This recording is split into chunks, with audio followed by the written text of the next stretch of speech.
Good evening and welcome to the Career Shaper. It is the second set on physical geography.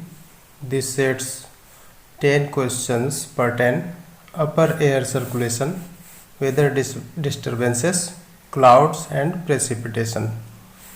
So Subhas Poddar is all set to provide you the best as ever. Now let's come to solve this micro set. Question number 1, jet stream के बारे में गलत कथन है। ए पूर्व से पश्चिम की ओर बहती है। बी ऑप्शन देकर पश्चिम से पूर्व की ओर बहती है। मध्य अक्षांशों में निम्न गति की पवनें हैं। ऊपरी क्षोभ मंडल में ट्रोपोपॉज के निकट बहती है। तो ये जान लें, जेट स्ट्रीम ये अपर एयर सर्कुलेशन के अंतर्गत इसका अध्ययन किया जाता है और ये वेस्ट टू ईस्ट बहता है और ये मध्य अक्षांशों में उच्च गति की पवनें हैं। और डी नंबर देखें, ऊपरी क्षोभ मंडल में ट्रोपोपॉज के निकट बहती है। ये सही है। ट्रोपोपॉज किसको बोलते हैं? ये इसको बोलते हैं the interface between troposphere and stratosphere, यानी ये दो जो है वायुमंडल का स्तर, क्षोभ मंडल और समताप मंडल के बीच का ये लेयर है ट्रोपोपॉज। तो इसी के निकट अपर ट्रोपोस्फेयर में ये जेट स्ट्रीम बहती है। तो इसमें से गलत कौन सा हुआ? पूर्व से पश्चिम की ओर बहती है, ये गलत हुआ। और मध्य अक्षांशों में निम्न गति की पवनें हैं, ये गलत हुआ। तो इसका आंसर हो जाएगा ई।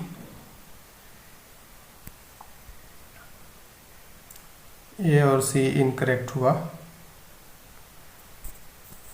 बाकी बी और डी सही है। 2 नंबर देखें, जेट स्ट्रीम निम्नलिखित में किसके लिए महत्वपूर्ण भूमिका निभाता है? ये सब अच्छा क्वेश्चन है जेट स्ट्रीम पर। तो देखें, मानसून, चक्रवात, प्रतिचक्रवात, एविएटर। तो ये चारों सही है। एविएटर किसको बोलते हैं? एविएटर जो हवा में गमन करता है उसको एविएटर बोलते हैं। जैसे आप वायुयान उड़ा रहे हैं तो अगर जेट स्ट्रीम के डायरेक्शन में चलेंगे तो आपको बहुत ज़्यादा एक्सेल मिलेगा और उससे फ्यूल भी बचता है और जल्दी सफ़र भी तय होता है। तो ये चारों के लिए महत्वपूर्ण भूमिका निभाता है जेट स्ट्रीम। तो ये इसका आंसर भी चला जाएगा ई।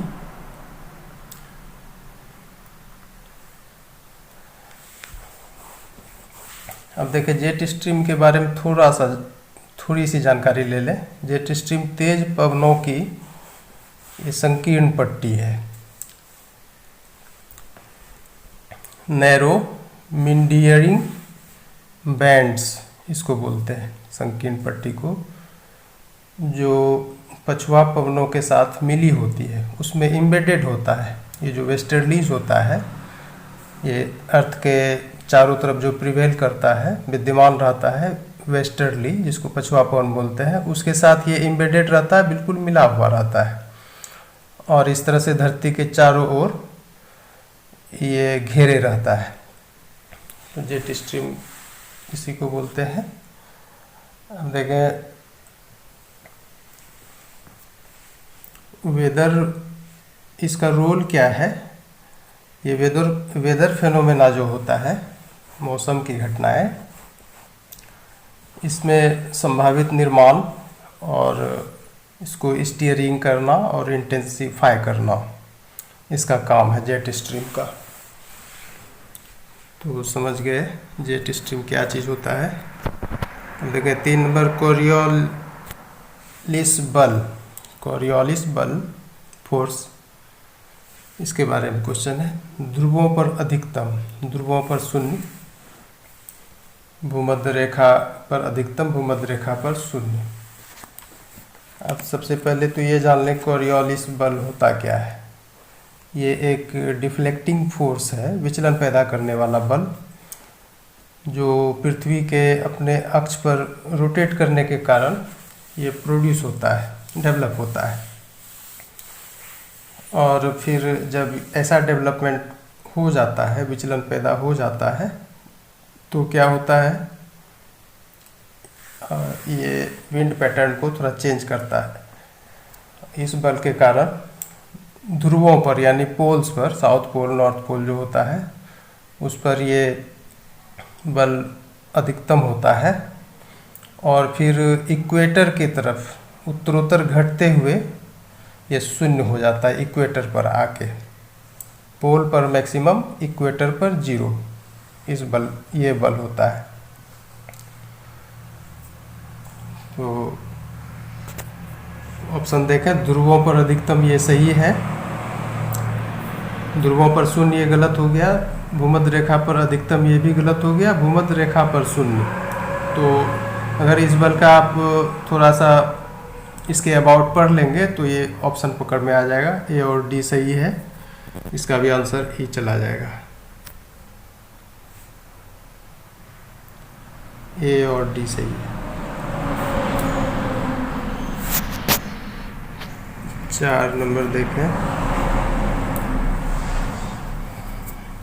और यह बल जो है कोरियोलिस बल, पृथ्वी के सतह के विंड्स को निम्न दाब तंत्र की ओर यानी लो प्रेशर बेल्ट की ओर बिल्कुल घुमावदार बना देता है, स्पाइरल बना देता है, स्पाइरल बनने के लिए कंपेल कर देता है ये बल। तो 4 नंबर देखें, भूमध्य रेखीय पेटी में यानी इक्वेटोरियल बेल्ट में 5 डिग्री उत्तर और 5 डिग्री दक्षिण अक्षांशों के बीच क्या होता है कोरियोलिस बल। तो 5 डिग्री उत्तर 5 डिग्री दक्षिण इक्वेटर से क्या होता है, ये डोलड्रम की पेटी है, तो इसमें कोरियोलिस बल कैसा होता है, इसमें ये बल नगण्य होता है, साफ जीरो नहीं हो जाता, नगण्य रहता है। ए नंबर सही है, ऑप्शन बी गलत है। सी देखें, चक्रवातीय तंत्र उत्पन्न नहीं होते, ये सही है। जब कोरियोलिस बल नगण्य हो जाए तो वहाँ पे साइक्लोनिक सिस्टम डेवलप नहीं हो पाता है। डी नंबर गलत है, चक्रवातीय तंत्र उत्पन्न होते हैं। तो इस तरह से इसमें कौन सा सही हुआ, ए नंबर और सी नंबर, इसका भी आंसर ई जाएगा। ए और सी सही है। 5 नंबर देखें, चक्रवात गति करते हैं तो किस तरह से ये गति करता है, सीधी रेखा में, सांप की भांति। सांप की भांति कहने का मतलब जिगजैग पाथ में, जिगजैग फैशन में ये मूव करता है, तो ये सही है, सांप की भांति ही गति करता है, सीधी रेखा में गति नहीं करता है। वर्तुल मोड़ लेते हैं यानी ये लूप टर्न लेता है, ये सही है। डी नंबर गलत है, तो इसमें आपको बी और सी सही हो गया, इसका भी आंसर हो जाएगा ई। बी और सी सही है। अब देखिए, चक्रवात वर्तुल मोड़ यानी लूप टर्न लेता है, कब लेता है, जब दिशा देने वाली ऊपरी पवनें यानी कि जो ऊपरी लेयर में होता है विंड्स, वो जो स्टीयरिंग विंड बोलते हैं उसको, दिशा देने वाली ऊपरी पवन, तो ऐसी गतियों को डिक्टेट करते हैं यानी उसको वही संचालित करता है। जो ऊपर में स्टीयरिंग विंड्स होता है, चक्रवात का वर्तुल मोड़ उसी के एक तरह के लिए वही अंजाम देता है, इसका जो लूप टर्न है। तो समझ गए होंगे इसको। 6 नंबर तक है, जब आंधी भूमि के ऊपर चलती है तो पवन गति में क्या होता है, द्रुत कमी आती है, द्रुत तेजी आती है। ए नंबर गलत है। रैपिड उसमें ये आता है। 6 अच्छा, 6 का ए सही है। द्रुत कमी आती है, रैपिड डिक्रीज करता है विंड का जो ये है स्पीड है। जब आंधी भूमि के लैंड के ऊपर से चल मूव करेगा तो विंड स्पीड में रैपिड डिक्रीज होता है। ए नंबर सही है। द्रुत तेजी आती है, ये गलत है। कोई विचलन नहीं होता, ये भी गलत है। क्रमिक तेजी आती है, ये भी गलत है। तो इसका आंसर हो जाएगा ए। द्रुत कमी आती है, रैपिड डिक्रीज करता है विंड स्पीड। 7 नंबर देखें, निम्नलिखित में कौन सा बादल सूर्य या चांद के चारों तरफ दिव्य प्रकाश प्रभाव हेलो इफेक्ट उत्पन्न करता है। ये बादल का टाइप है साइरस, साइरोस्ट्रेटस, साइरोक्यूमुलस, अल्टोस्ट्रेटस। ये टाइप है बादल का। अब देखिए इसमें जो ए बी सी है ऑप्शन, ये हाई क्लाउड्स कहलाते हैं, यानी अपर लेयर में रहता है ये क्लाउड। और साइरस को विस्पी शेप वाला क्लाउड बोला जाता है। विस्पी कहने का मतलब कि छोटा पतला गुच्छा बोलते हैं, ज़्यादा घना नहीं, नॉट थिक। तो इस शेप का ये होता है साइरस। और फिर ये जो साइरोस्ट्रेटस है, यही ऐसा बादल है अपर लेयर में जो सूर्य या चांद के चारों तरफ हेलो इफेक्ट उत्पन्न करता है। तो 7 का बी हो जाएगा। सी नंबर देखें, साइरोक्यूमुलस। साइरोक्यूमुलस क्या है? इसका लोकप्रिय नाम ये भी है, mackerel sky, popularly known as mackerel sky. यानी कि मैकेरेल का मतलब होता है कि हरी नीली पट्टियों वाला। हालांकि मैकेरेल एक सी फिश है, मतलब कि ऐसा सी फिश जिसको खाने में इस्तेमाल करते हैं। और उस फिश पर ग्रीनिश ब्लू बैंड्स होता है, पट्टियाँ होती है उसके बॉडी पर। तो वहीं से सब लिया गया है, मैकेरेल स्काई बोलते हैं इसको, साइरोक्यूमुलस को, हरी नीली पट्टियों वाला आकाश इस बादल को बोला जाता है। तो ये ऊपर के 3 हाई क्लाउड्स हुए। और फिर देखें नीचे डी नंबर में अल्टोस्ट्रेटस, ये मिडिल क्लाउड कहलाता है। तो इस तरह से इसका आंसर बी हो जाएगा, हेलो इफेक्ट डालने वाला बादल साइरोस्ट्रेटस। 8 नंबर देखें, निम्नलिखित में से कौन वर्षा बादल है? रेन क्लाउड बोला जाता है किसको? ऑप्शन देखें, स्ट्रेटस, निम्बो स्ट्रेटस, स्ट्रेटोक्यूमुलस, क्यूम्यूलोनिम्बस, ये सब नाम है सब। और ये कैटेगराइज्ड है। अब जैसे देखें ऊपर का जो तीनों ऑप्शन है ये लो क्लाउड्स कहलाता है, यानी लोअर लेयर में है ये एटमॉस्फेयर में। तो लो क्लाउड्स कहलाते हैं ये तीनों, ए बी सी। और डी जो है क्यूम्यूलोनिम्बस, इसको पाताल तोड़ बादल या थंडर क्लाउड भी कहते हैं।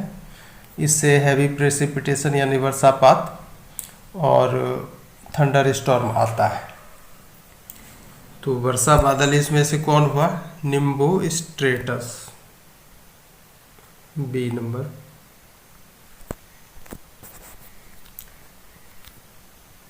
नौ नंबर देखें, डोलड्रम्स में वर्षा। वही डोलड्रम्स की पेटी जो होती है वही है डोलड्रम्स में वर्षा। अब उसका ये थोड़ा सा कैरेक्टरिस्टिक्स जानना है, कैसा होता है वहाँ पर डोलड्रम्स में जो बारिश होती है। चक्रवातीय प्रकृति का, ये गलत है। संवहनीय प्रकृति का, ये सही है। कन्वेक्शनल प्रेसिपिटेशन होता है, बी नंबर सही है। सी देखें, 4 o'clock शावर, ये कहा जाता है 4 o'clock शावर इसको बोला जाता है। 5 o'clock शावर गलत है। तो इस तरह से इसका बी और सी सही हुआ, इसका भी आंसर ई जाएगा। ये कन्वेक्शनल वाला और 4 o'clock शावर। 10 नंबर देखें, एल नीनो का अर्थ है क्राइस्ट चाइल्ड। ये किस भाषा में इसका अर्थ निकाला गया है? इसका आंसर सी हो जाएगा, स्पेनिश।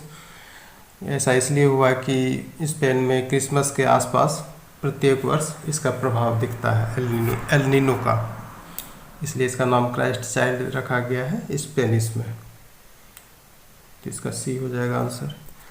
इस तरह से ये सेट, छोटा सेट, माइक्रो सेट संपन्न होता है।